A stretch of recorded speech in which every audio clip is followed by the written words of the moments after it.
घर की औरत। कहते हैं ना, घर दीवारों से नहीं, उसके अंदर रहने वाले लोगों से बनता है। लेकिन क्या हो जब घर के लोग ऐसे हो? सारा दिन खाती रहती हो, सोती रहती हो, कोई काम नहीं है तुम्हारे पास। ऊपर से बहू के आ जाने के बाद तो तुम और निकम्मी हो गई हो। दिखावे के लिए हाथ में माला पकड़ ली है, बाकी कोई काम नहीं करती। अरे कैसी बात कर रहे हैं? अब तो बहू आ गई है, अब तो मेरी बेइज्जती करना बंद कर दीजिए। जैसे तैसे मेरी तो जिंदगी कट गई गालियां खा खा कर। अरे उस बेचारी को तो छोड़ दीजिए। तभी बेटे के जोर जोर से चिल्लाने की आवाज आती है। कहा था ना तुमसे रिजाइन कर दो, क्यों नहीं किया? और ये पर्स लटका कर कहाँ निकली? चलो कमरे में, काम करो घर का। बहू बेटे की लड़ाई सुनकर सास ससुर बाहर आ जाते हैं। सामने खड़ी होती है नई नवेली बहू रीमा। देख लीजिए माँ जी, शादी से पहले तो मेरे माँ पापा के सामने कहा था कि शादी के बाद नौकरी करने देंगे, लेकिन अब क्या कह रहे हैं? तो तुम माँ जी को क्यों बोल रही है बहू? तब उसका मन रहा होगा, अब नहीं है। पर पिताजी, उसके मन से मेरा करियर तो नहीं चल सकता ना। ससुर को बहू की बात पर गुस्सा आ जाता है। वो बेटी की तरफ देखता है। पापा से जबान लड़ाती है, रुक। ये बोलकर वो पत्नी को खींचकर कमरे में ले जाता है और बंद कर देता है। ये सब देखकर सास दुखी हो जाती है। पति के जाने के बाद सास बेटे से कहती है, देख बेटा, अब जमाना कुछ और है। तेरे पिता ने घर में औरतों की कद्र नहीं की, लेकिन तू ऐसा ना बन। शहर की समझदार पढ़ी लिखी लड़की से शादी की है तूने, उसका ख्याल रखा कर, तमीज से पेश आया कर। जा, बहू को कमरे से बाहर ले आ। लेकिन बेटा नहीं मानता और बहू कमरे में सारा दिन बंद रहती है। शाम को बेटा बाहर जाता है कि सास चाय और बिस्कुट लेकर बहू के कमरे में जाती है। बहू बेटा ये ले, चाय पी ले। रो रो कर कैसी शक्ल बना ली है बेटा। माँ जी, ये कैसे लोग हैं? आप कैसे मैनेज कर रही हैं? ऐसे थोड़ी ना होता है माँ जी। घर की औरतों को तो पिताजी और ये इंसान समझते ही नहीं। क्या करूं बेटा, मैंने तो जैसे तैसे सह लिया, लेकिन तू ना सहना। दोनों बात कर ही रहे थे कि ससुर आ जाते हैं। अच्छा, तो अब बहू को भड़का रही हो? बहुत दिन हो गए मार खाए, अब क्या बहू के सामने खाओगे? जाओ यहाँ से, और जरूरत नहीं है ज्यादा इस लड़की को सर पर चढ़ाने की, समझी? बहू को ससुर की बात पर गुस्सा आ जाता है, लेकिन वो कुछ नहीं कहती। आए दिन बहू देखती है कि कैसे उसकी सास और उसके साथ उसका ससुर और पति गंदा व्यवहार करते हैं। फिर एक दिन, ये क्या बनाया है? खाना बनाना नहीं आता क्या? ये बोलकर वो खाने की भरी सारी थाली फेंक देता है।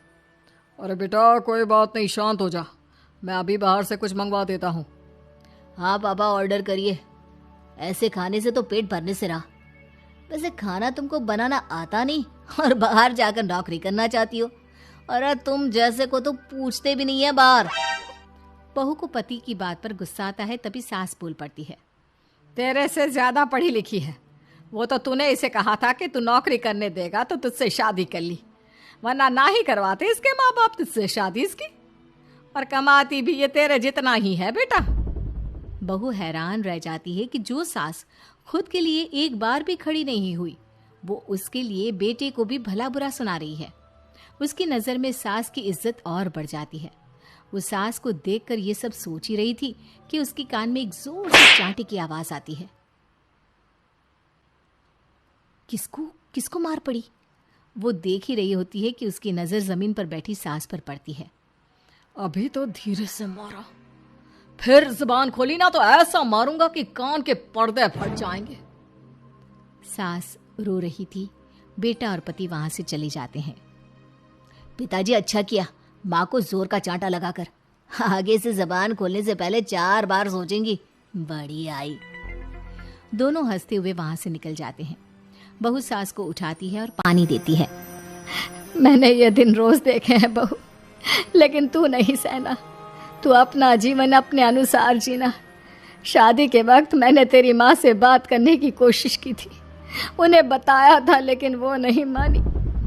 बहू सास को पकड़कर रोने लगती है। वो इसलिए नहीं मानी क्योंकि वो मेरी सगी माँ नहीं है। माँ जी, जिस तरह से आप मेरे लिए खड़ी हुई है ना, मेरी माँ भी नहीं हुई। बेटा मैं तेरा भला चाहती हूँ। तू नौकरी इस घर में रहकर तो नहीं कर पाएगी, एक काम कर, इस घर से चली जा, पैसे कमा और खुश रह। माँ जी, हो सकता है कल तक मैं आपके इस फैसले को मान जाती, लेकिन आज नहीं। माँ जी, आप यहाँ इस नर्क को झेले और मैं आपको छोड़कर चली जाऊं? नहीं, कभी नहीं। अगले रोज। सुनिए, वो क्या है ना, मुझे कुछ कपड़े और गहनों की ज़रूरत है, तो ज़रा पैसे दीजिए ना। अब आप घर के मर्द हो तो पैसे तो आपसे ही मांगूंगे ना। बुरा तो नहीं लग रहा ना आपको? नहीं नहीं, बुरा क्यों लगेगा। ये लो कार्ड, कर लेना शॉपिंग। अगले रोज। बिजली का बिल आया है 10,000 का, भर दीजिएगा। इतना बिल कैसे आ गया? बेटा वो क्या है ना, सारा दिन बहू घर में रहती है तो कमरे में एसी और टीवी चलता रहता है। अब कम से कम बाहर जाए तो 4 पैसे कमा कर लाए। लेकिन हम लोगों को थोड़ी ना औरत की कमाई खानी है, वो तो मर्द ही करता है ना। पति पर्स देखता है और फिर हाँ माँ, ठीक बोल रही हो। खैर चलता हूँ, ऑफिस का वक्त हो गया है। पति ऑफिस से पिता को फोन करता है।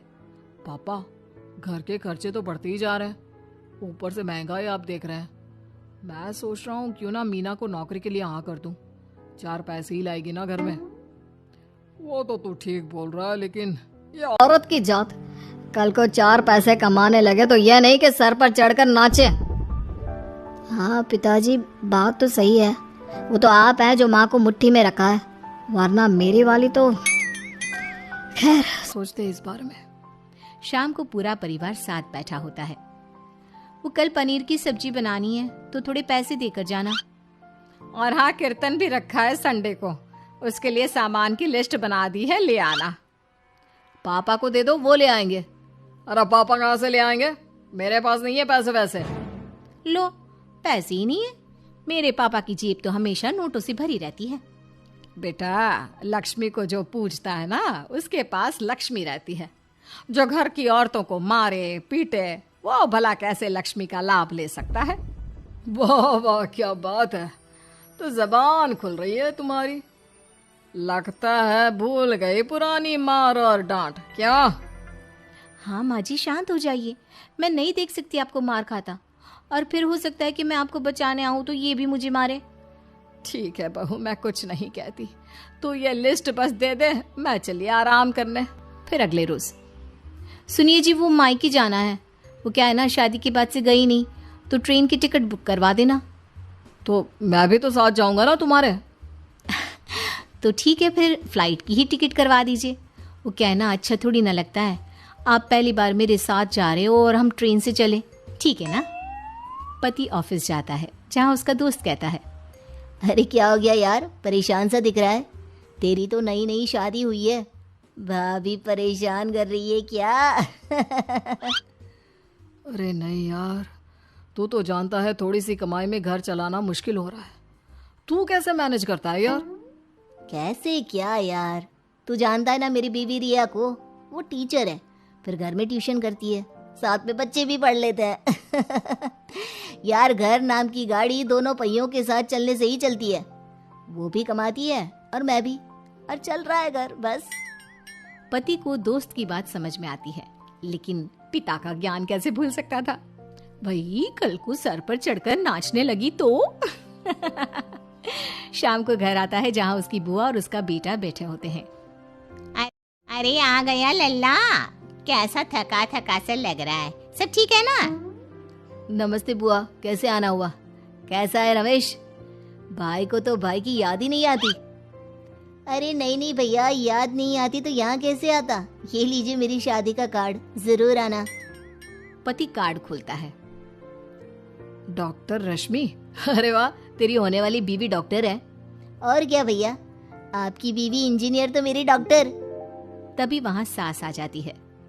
अरे जब घर में ही बिठाना है बेचारी को, तो काहे का इंजीनियर है, तो काम वाली ही, घर का काम करती है और आराम। इतनी पढ़ी लिखी लड़की को घर पर क्यों बिठा रखा है? अरे बहू कहीं झोला चाप डिग्री तो नहीं लेकर आई है? पत्नी की बुराई सुनकर पति को गुस्सा आता है। नहीं बुआ, यूनिवर्सिटी टॉपर है मेरी मीना, और हाँ, बड़ी कंपनी में काम भी करती है। बस शादी के बाद कुछ महीनों की छुट्टी ली थी, अगले हफ्ते से ऑफिस शुरू हो जाएगा। क्यों मीना? तभी ससुर आ जाते हैं। हाँ, लेकिन फिर घर का काम कैसे होगा? और पैसे कमाने लगेगी तो सर पर। पिता की बात पूरी नहीं हुई कि बेटा, सर पर चढ़ने का हक है उसका पापा। पत्नी है वो मेरी, यानी मेरे घर की रानी, और रानियां तो सर का ताज होती है। क्यों मीना? मीना पति की बात सुनकर शर्मा जाती है। वाह बेटा, तू सही समय में समझ गया कि औरतों की इज्जत करने वाले घर में शांति और लक्ष्मी का वास होता है।